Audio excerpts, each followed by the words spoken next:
অনেক পিতামাতা আছেন যারা সন্তান জন্মের পর আকিকা দেয় না, কিন্তু ঘটা করে জন্মদিন পালন করে এবং বিবাহ বার্ষিকীও পালন করে থাকেন। এ সম্পর্কে ইসলাম কি বলা আছে? এটা হলো গাছের গোড়া কেটে আগায় পানি দেওয়ার মতো। গাছের গোড়া কেটে কোথায় পানি দিচ্ছে? আগায় পানি ঢালতেছে। আকিকা করা হলো সুন্নাত, আকিকা করা হলো নবী করিম সাল্লাল্লাহু আলাইহি সাল্লামের নির্দেশ।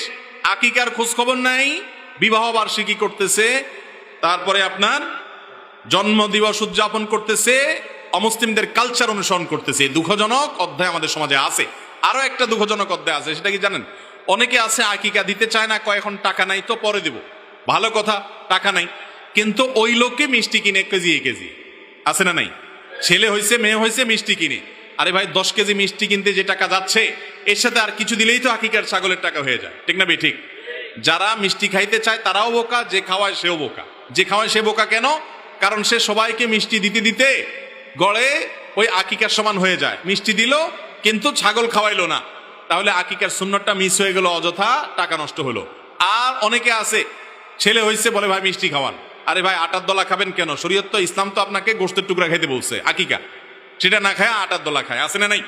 তো এই জন্য সন্তানের জন্মের পর আপনি মিষ্টি কিনেন, কিন্তু আকিকা আপনাকে দেওয়ার চেষ্টা করা উচিত। আকিকা দিলে সন্তানের অনেক দিক থেকে কল্যাণ হয়, উপকারিতা হয় এবং বাবা মার বাধ্যগত থাকে।